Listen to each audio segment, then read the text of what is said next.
Tiếng đàn tỳ bà nhẹ nhàng vang lên, nàng nâng cả người lên, gấu váy như du long uốn lượn, chậm rãi đong đưa. Vòng eo của nàng vô cùng mềm mại, khi thì gảy đàn tỳ bà, khi thì lấy tỳ bà làm đạo cụ xoay tròn.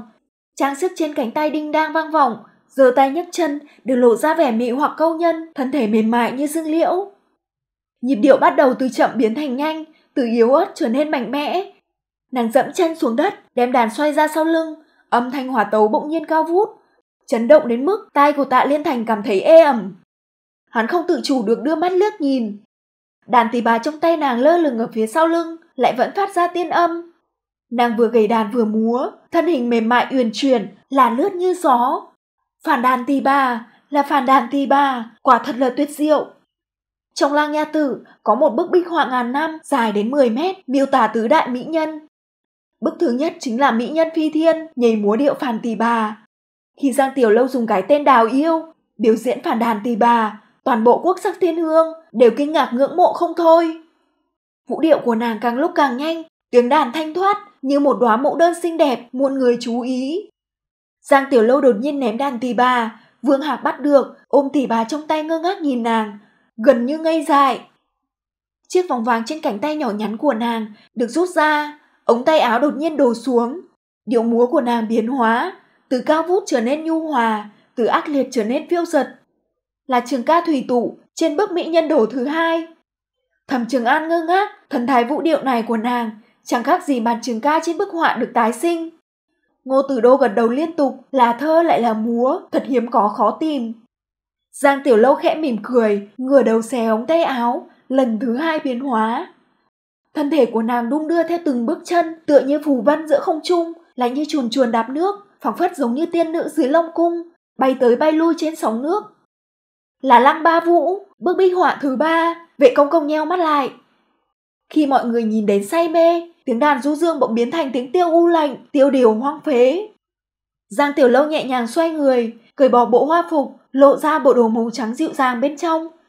Điệu nhảy cũng biến thành một mảng lá rụng trong gió thu, mỹ lệ mà thê lương, đẹp đến nỗi lòng người tan nát. Một màn vũ điệu triền miên bi thương, dùng ngôn ngữ thân thể thể hiện được sự tuyệt vọng của linh hồn. Như xuân tuyết ấm áp dưới ánh mặt trời, như sương đọng trên cánh hoa, trong khoảng thời gian ngắn ngủi phản chiếu sự mỹ lệ cuối cùng của sinh mệnh. Mọi người nhìn thấy cảnh tượng sống động trước mắt, chập chờn mờ ảo, hoa sen thanh diễm bị vò nát, sự hắc ám chậm rãi nuốt lấy vẻ đẹp cuối cùng. Vũ đạo của nàng lặng lẽ, giống như cánh hoa đã mất đi linh hồn.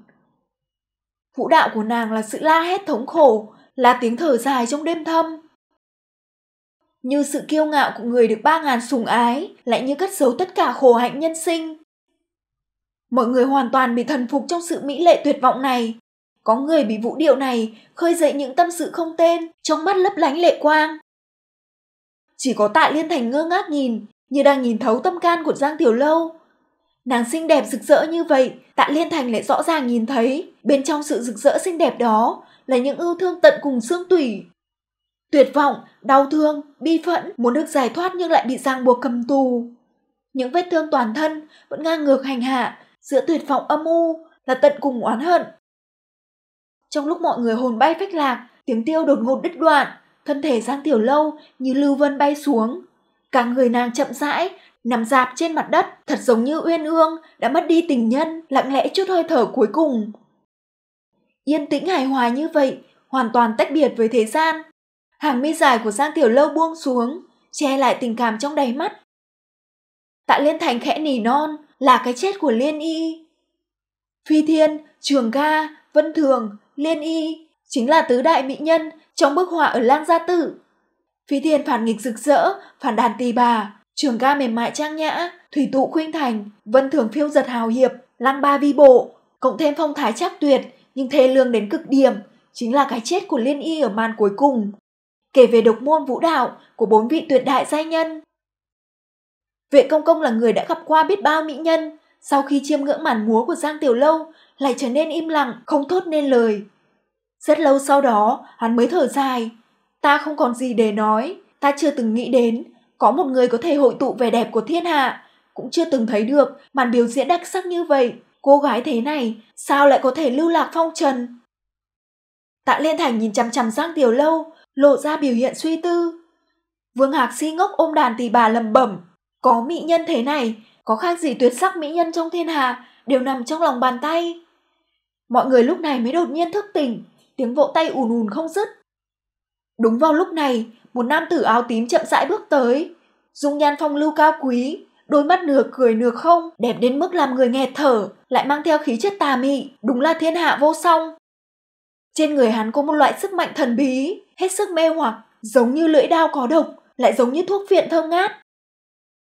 Hắn vừa xuất hiện, không khí dường như động lại, vô cùng yên tĩnh. Chỉ liếc mắt qua một cái, đáy lòng Giang Tiểu Lâu như sóng xô biển động.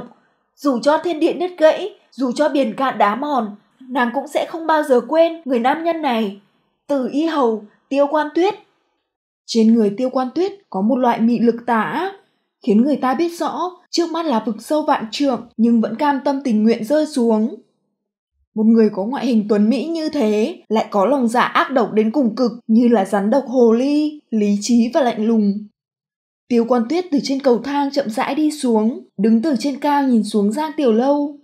Hắn nhìn chằm chằm đôi mắt Giang Tiểu Lâu, nhẹ nhàng nói, ta thấy có chút quen mặt. Ngữ khí của Tiêu Quan Tuyết hết sức bình thản, thanh âm nhẹ nhàng khiến cho đáy lòng nàng co rúm lại. Nàng cảm thấy cực kỳ khuất nhục, người khiến nàng căm hận lại không nhớ nổi nàng. Mà cũng phải thôi, hầu phù để dễ hoa thơm cỏ lạ, nàng thì lại giả vờ ngu dốt.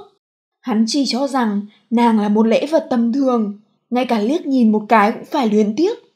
Nhưng cho dù là như vậy, hắn cũng không cho phép bất cứ ai khiêu chiến quyền uy của hắn. Khi huynh trưởng nàng đi cáo trạng, hắn chỉ tùy ý gan dặn hại nhân, xử lý là xong. Chỉ vỏn vẹn vài chữ, lại có thể lấy đi tính mạng của một con người. Người nam nhân này khiến nàng cảm thấy sợ hãi. Quá khứ để lại vô vàn vết thương, khắc sâu vào trong tâm trí, nhưng càng sợ hãi, nàng lại càng tỉnh táo. Đối với Tiêu Quan Tuyết mà nói, mỹ nhân và súc vật không có gì khác nhau, chỉ là một món đồ chơi. Tiêu Quan Tuyết nhìn cặp mắt trong suốt bình tĩnh của đối phương, nụ cười chậm rãi dừng lại, đột nhiên đưa tay ra, nhẹ nhàng nâng cằm Giang Tiểu Lâu. Nàng tên là gì? Giang Tiểu Lâu ghim lại sự căm hận mãnh liệt trong lòng, mỉm cười nhẹ nhàng nói, Đào Yêu. Ngón tay của Tiêu Quan Tuyết chạm vào da Giang Tiểu Lâu, một trận đau đớn bén nhọn đâm vào, làm cho Giang Tiểu Lâu nhíu mày. Hắn hài lòng nhìn nàng không đau. Vẻ mặt ôn nhu, giọng điệu mềm mại nỉ non, hắn nhìn nàng giống như đang tìm kiếm điều gì đó. Đau, dĩ nhiên là đau, nhưng Giang Tiểu Lâu không thể sợ hãi, càng không thể kêu đau, bởi vì nếu sợ đau thì sẽ bị người khác xem là con giun con dế mà dẫm chết. Nàng nhớ tới hắn có một con ngựa quý, tên là Thấu Cốt Long, thân thể cao to, toàn thân linh khí. Trong một lần săn bắn, Thấu Cốt Long bị mãnh hổ hù dọa, suýt chút nữa đã hất chủ nhân xuống đất. Sau khi trở về, hắn liền ra lệnh xử tử nó. Thấu Cốt Long cực kỳ có linh tính, lập tức quỳ chân xuống, mắt không ngừng rơi lệ. Vô số phụ tá môn khách cũng lên tiếng khuyên nhủ. Nhưng Tiêu Quan Tuyết chỉ phán một câu, nhu nhược đáng chết. Hắn giết con ngựa không phải vì nó gây nguy hiểm cho tính mạng của hắn, mà bởi vì hắn căm ghét hết thảy sự yếu đuối. Vậy nên nét cười của nàng càng sâu. Bổn phận của tiểu nữ là góp vui, cho nên Đào Yêu không thể đau. Tiêu Quan Tuyết cảm thấy bất ngờ, ý cười càng đậm. Nàng nói đúng, nếu vừa rồi nàng khóc thì bây giờ nàng đã là một thi thể. Đa tạ hầu gia thủ hạ lưu tình. Âm thanh Giang Tiểu Lâu mềm mại, trong lòng lại từng cơn lạnh lẽo. Sẽ có một ngày ngươi phát hiện lưu lại tính mạng của ta là quyết định sai lầm lớn nhất trong đời ngươi. Tiêu Quan Tuyết cười với mọi người xung quanh, như vậy xem ra cũng chỉ là loại phấn son thô tục bình thường mà thôi. Kim Ngọc vẫn ở bên cạnh nhìn, sắc mặt khẽ thay đổi. Giang Tiểu Lâu không chút nào tức giận, cũng không hề lúng túng, nụ cười ngọt ngào đáng yêu. Đa tạ hầu gia khen ngợi. Tiêu Quan Tuyết nhướng mày, nở nụ cười, trong chớp mắt đã hiểu tại sao Đào Yêu lại được ca tụng như vậy.